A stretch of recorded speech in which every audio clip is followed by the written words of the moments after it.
Students जिवें कि तुहानूं पता ही है कि आपां जो चैप्टर शुरू किए हुए ने +1 क्लास के इंग्लिश ते पंजाबी मीडियम के दोनों विद्यार्थियों लई है। मैं देखा कि इंग्लिश मीडियम के विद्यार्थियों को समस्या आती सी, इसलिए इकट्ठा ही काम शुरू किया है। तो अज अपना जो टॉपिक है वो है मीडियम। मीडियम का मतलब होंगे मध्यका। मध्यका की होंगी है भी जी या मीडियम वो वैल्यू जी किसी भी श्रेणी किसी भी सीरीज में दो भागों में बनती हो, जिमें 50% वैल्यूज इधर रह गई, 50% इधर रह गई, तो विचाले मीडियम है। ठीक है, सपोज 11 रकमां ने 5 इधर रह गई, 5 इधर रह गई, तो जी 6वीं रकम होगी वो मीडियम होगी, दोनों बराबर भागों में बनती है। तो ये जिमें कि सीरीज होंगे ने इंडिविजुअल सीरीज, ध्यान नाल सुन लो, ये 3 सीरीज इंडिविजुअल सीरीज, व्यक्तिगत श्रेणी ते डिस्क्रीट सीरीज, खंडित श्रेणी ते कंटीन्यूअस सीरीज आ जी वो अपनी वो अखंडित श्रेणी वो आप पढ़ांगे अगे। पहला है इंडिविजुअल सीरीज दे विच व्यक्तिगत लड़ी की होंदी है। व्यक्तिगत लड़ी जिथे सिर्फ तुहानूं वैल्यूज दित्तियां होणगीਆਂ जां सीरीयल नंबर दित्ते होणगे, इहदे विच एफ नहीं दित्ती हुंदी, फ्रीक्वेंसी नहीं दित्ती हुंदी, तां वो इंडिविजुअल सीरीज हुंदी है जिसकी अपनी ही आइटम की अपनी ही इक्को ही वैल्यू होंदी है। जिमें एक दो तरीके ना करना इन ऑड सीरीज। ऑड का मतलब टांग लड़ी जो तुहाडे कोले जिहड़ी एन होगी वो कली दे विच होगी, टांग जिमें 11। तो साडा सवाल है एग्जाम्पल, साडे कोले रकम दी है 15 37 17 40 48, ठीक है, इत्थों तक। तो असीं पहला सीरीयल नंबर n 11 तक लिख लिया, 1 के सामने 15, 2 के सामने जिहड़ा 17 सॉरी पहला देखना तुसीं 15 37 17, ठीक है, इहदा सीरीयल नंबर लिख लिया। तो तुसी हल करने तो पहला जरूर असेंडिंग ऑर्डर फर्स्ट स्टैप हमेशा याद रखना, वाधे क्रम च लिखना, ठीक है, इनू वाधे क्रम च लिखो।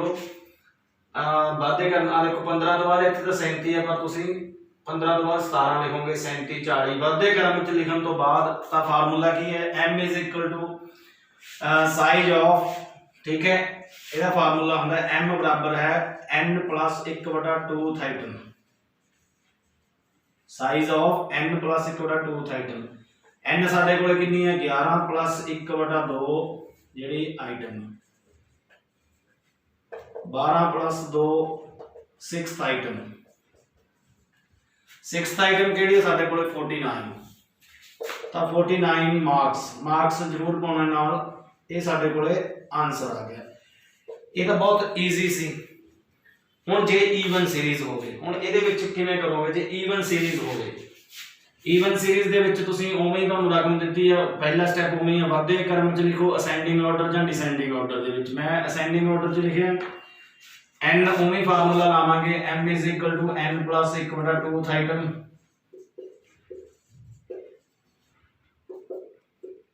तो n साडे कोले 10, जब हल करोगे तुसीं तो 5.5 थाइटम आ गई, ठीक है। हुण देखो इन्हां दोनों के विचाले आ दोनों नूं आपां नूं लैणा पैना 5.5, तो 5th आइटम + 6th आइटम,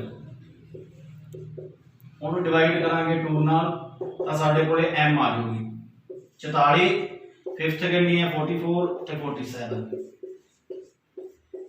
ठीक है। इनू तुसीं जदों ऐड करोगे, ठीक है, 4 ते 7 11 91,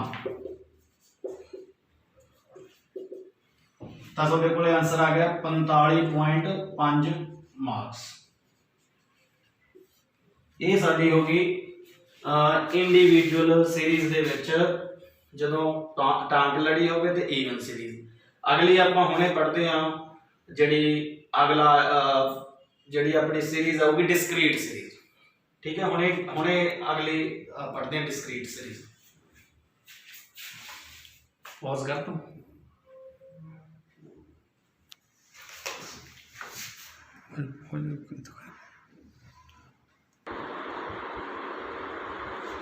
हाँ जी प्यारे विद्यार्थियों, हुण आपां मीडियम करांगे डिस्क्रीट सीरीज खंडित श्रेणी। खंडित श्रेणी की होंदी है जिथे फ्रीक्वेंसी दित्ती होवे, f दित्ती होवे, मार्क्स x भी दित्ती होवे ते नाल f दित्ती होवे। देखो जिवें 90 20 भी 90 मार्क्स किन्ने विद्यार्थी दे 4 जने दे 20 20 मार्क्स कितने जाने दे या 7 जाने दे। एबिलिटी दी होवे, संख्या दी होवे, नंबर ऑफ स्टूडेंट्स विद्यार्थियों की संख्या दी होवे, ठीक है। तो ये होंगी है डिस्क्रीट सीरीज। अब देखो इस तरह तो दिता हुआ एग्जाम्पल मार्क्स इस तरह दिते हुए ने तो उन्होंने नंबर ऑफ स्टूडेंट्स दिते हुए हैं। और तुम की करोगे, देखो ये पहला असेंडिंग ऑर्डर वाधे क्रम चलाओ इसनों अंकां नूं 10 20 तो लैके 100 तक। फिर तुसी उन्हां दी एफ लाउणी है, एफ 10 के सामने 5, याद रखना 10 के सामने 5, 20 के सामने 7। एफ नूं नहीं तुसी वाधे घटदे क्रम च लिखना, जो जिस दे सामने जिन्नी है उन्नी ही लाउणी है, ये पॉइंट याद रखना।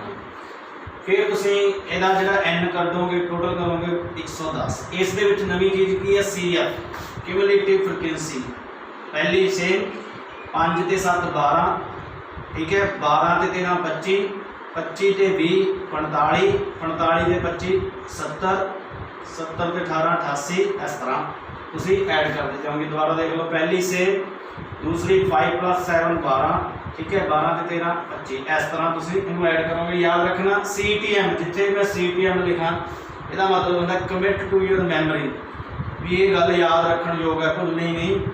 जिहड़ा N 110 है तो नीचे भी तुहाडा सेम आ गया तो इसका मतलब तुहाडी कैलकुलेशन सही है, ठीक है। एक कमिट टू योर मैमरी तो यह फार्मूला सेम ही है। 110 N कितना 110 111/2 आइटम 55.5। 55.5 किवें देखना है?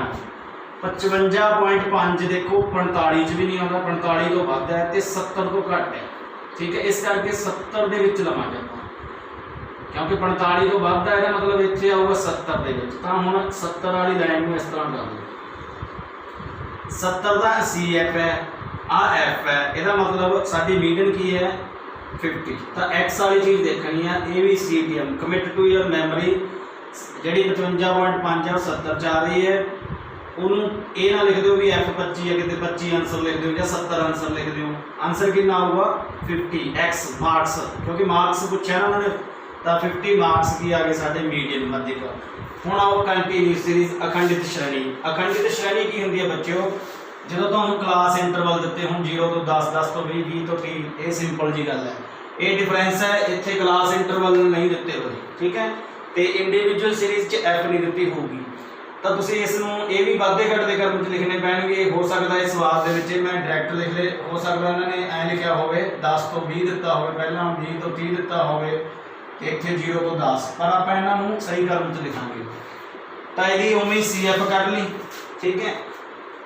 तो ये की है भी फार्मूला ये मेन डिफरेंस की है N/2 + 1 उठ गया, याद रखना ये डिफरेंस पै गया N/2 आइटम 100 जोड़ा है साडा N/2 आइटम आ जोड़ा 110/2 55वीं जी आइटम आ गई साडी, वो आ गई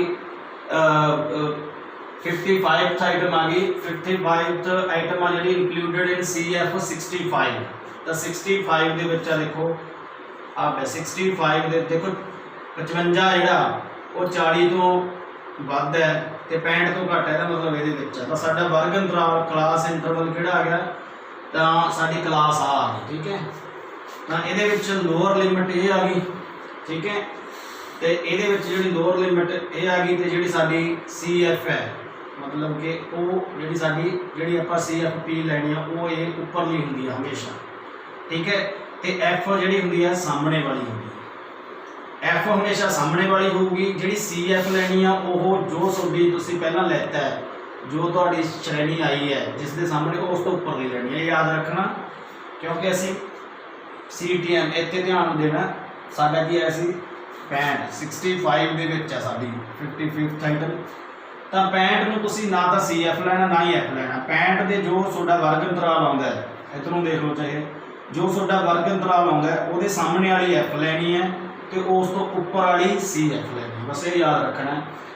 तो क्यूमुलेटिव फ्रीक्वेंसी यदि वैल्यूज भरांगे LL lower limit plus N/2 minus CFP/F गुना I। एक ध्यान च याद रखना भी इनू हमेशा इस तरह ही रखना। कई बार की करते बच्चे इनू बराबर लिख लेंगे, तो सवाल गलत होने के चांस है। LL लोअर लिमिट कितनी है 50, ठीक है। तो 50 भरता 110/2 CF आ जी 40, ਤੇ ਉਸ ਤੋਂ ਬਾਅਦ ਐਫ ਆ ਜਿਹੜੀ 25 ਤੇ ਆਈ ਕਿੰਨਾ, ਇੰਟਰਵਲ ਕਿੰਨਾ, ਗੈਪ ਕਿੰਨੇ ਦਾ ਆ ਰਿਹਾ ਤੁਹਾਡਾ 10 ਦਾ। ਠੀਕ ਹੈ, 110 ਨੂੰ 2 ਨਾਲ ਭਾਗ ਕੀਤਾ 55 ਮਾਈਨਸ 40 ਬਟਾ 25 ਗੁਣਾ 10। 55 ਦੇ ਵਿੱਚੋਂ ਜਿਹੜਾ ਆਪਾਂ ਅੱਗੇ ਕਰਾਂਗੇ ਇਹਨੂੰ ਮਾਈਨਸ ਕਰੋਗੇ ਤੁਸੀਂ 15 ਬਟਾ 25 ਗੁਣਾ 10। ਠੀਕ ਹੈ, ਪਹਿਲਾਂ ਗੁਣਾ ਵਾਲੇ ਨੂੰ ਹੱਲ ਕਰੀਦਾ ਹੁੰਦਾ ਹਮੇਸ਼ਾ, ਇੱਧਰਲੇ ਨੂੰ ਇਹਦੇ ਨਾਲ ਹਜੇ ਕੋਈ ਲੋੜ ਨਹੀਂ ਆਪਾਂ ਨੂੰ ਹੱਲ ਕਰਨ ਦੀ। 15 ਨੂੰ 10 ਨਾਲ ਜਿਹੜਾ ਹੈ ਗੁਣਾ ਕਰ ਲਓ, ਚਾਹੇ ਇਸ ਤਰ੍ਹਾਂ ਕੱਟ ਲਓ। ਠੀਕ ਹੈ, 5 ਦੂਣੀ 10, 5 5 25, 5 3 15। ਠੀਕ ਹੈ, ਤਾਂ ਤੁਹਾਡੇ ਕੋਲ ਕੀ ਰਹਿ ਗਿਆ 3 ਗੁਣਾ 2,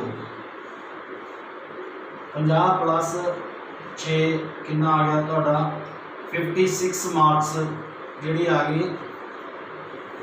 ਉਹ ਆ ਗਿਆ ਮੀਨ, ਸੌਰੀ ਮੱਧਿਅਕਾ ਮੀਡੀਅਮ। ਇਹ ਸੀਗਾ ਤਿੰਨੇ ਸ਼੍ਰੇਣੀਆਂ ਬਾਰੇ। ਇਸ ਤੋਂ ਬਾਅਦ ਬੱਚੇ ਤੁਹਾਨੂੰ ਮੈਂ ਹੁਣੇ ਐਕਸਰਸਾਈਜ਼ ਦਿਖਾਉਣਾ ਹੈ ਵੀ ਤੁਸੀਂ ਜੋ 9 ਸਵਾਲ ਨੇ ਤੁਹਾਡੀ ਬੁੱਕਸ ਦੇ ਵਿੱਚ ਵੀ ਹੋਣਗੇ ਮੀਡੀਅਮ ਨਾਲ ਸੰਬੰਧਿਤ ਤਿੰਨੇ ਸ਼੍ਰੇਣੀਆਂ ਦੇ ਸਵਾਲ ਤੁਸੀਂ ਕਰਨੇ। ਅੱਜ ਮੇਰੇ ਵੱਲੋਂ 9 ਸਵਾਲ ਦਿੱਤੇ ਜਾਣਗੇ, ਤੁਸੀਂ ਹੱਲ ਕਰਨੇ ਆ। ਇੱਕ ਤੁਹਾਨੂੰ ਐਗਜ਼ਾਮਪਲ ਦਿੰਦਾ, ਦੇਖੋ ਬੱਚਿਓ, ਛੋਟੀ ਛੋਟੀ ਮੋਟੀਵੇਸ਼ਨ ਜ਼ਰੂਰੀ ਆ। ਮੈਨੂੰ ਜਿਹੜਾ ਪੈਨ ਸੀ ਇਹ ਕਿਸੇ ਇਕਨੋਮਿਕਸ ਦੇ ਮਤਲਬ ਕਿ ਕੰਪੀਟੀਸ਼ਨ 'ਚ ਮਿਲਿਆ ਸੀ, ਤਾਂ ਮੈਨੂੰ ਲੱਗਿਆ ਕਿ ਮੈਂ ਇਕਨੋਮਿਕਸ ਲਈ ਬਹੁਤ ਵਧੀਆ ਕੰਮ ਕਰ ਸਕਦਾ। ਉਸ ਦਿਨ ਦਾ ਇਹ ਪੈਨ ਮੈਂ ਯੂਜ਼ ਕਰਦਾ ਹੈ ਮੋਟੀਵੇਸ਼ਨ ਦੇ ਤੌਰ 'ਤੇ। ਤਾਂ ਹੁਣ ਤੁਹਾਨੂੰ ਮੈਂ ਐਕਸਰਸਾਈਜ਼ ਦੱਸ ਰਿਹਾ। ਐਕਸਰਸਾਈਜ਼ ਆ ਦੇਖੋ 12.1 ਤੋਂ ਸ਼ੁਰੂ ਕਰਨੀ ਆ ਬੱਚੇ, ਦੇਖਣੀ ਆ।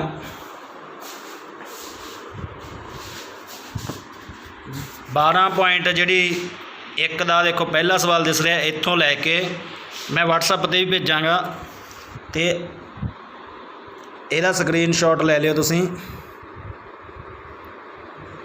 ਆਹ ਹੋ ਗਏ 8 ਸਵਾਲ ਹੋਰ ਤੁਹਾਡੇ। ਠੀਕ ਹੈ, ਆਹ ਤੁਹਾਡਾ 9ਵਾਂ ਸਵਾਲ ਦਿੱਤਾ ਹੋਇਆ, ਇਹ ਤੁਸੀਂ ਕਰ ਸਕਦੇ ਹੋ। ਹੁਣ ਦੇਖੋ ਇੰਗਲਿਸ਼ ਮੀਡੀਅਮ ਵਾਲੇ, ਉਹਨਾਂ ਲਈ 12.1 ਦਿੱਤੀ ਹੋਈ ਆ ਸਾਰੀ। ਇਹ ਦੇਖੋ ਕਰ ਸਕਦੇ ਹੋ ਤੁਸੀਂ ਆਰਾਮ ਨਾਲ, WhatsApp 'ਤੇ ਭੇਜਾਂਗੇ। ਅਤੇ ਆਹ ਤੁਹਾਡਾ 9ਵਾਂ ਸਵਾਲ, 9 ਸਵਾਲ ਤੱਕ ਕਰਨੇ ਆ। ਥੈਂਕ ਯੂ ਸੋ ਮੱਚ। ਮੈਨੂੰ ਪੂਰੀ ਆਸ ਆ ਤੁਸੀਂ ਇਸ ਦਾ ਪੂਰਾ ਫਾਇਦਾ ਉਠਾਓਗੇ, ਪੜ੍ਹੋਗੇ, ਅੱਗੇ ਸ਼ੇਅਰ ਕਰੋਗੇ। ਮੇਰੇ ਚੈਨਲ ਨੂੰ ਵੀ ਸਬਸਕ੍ਰਾਈਬ ਕਰਿਓ। Thank you.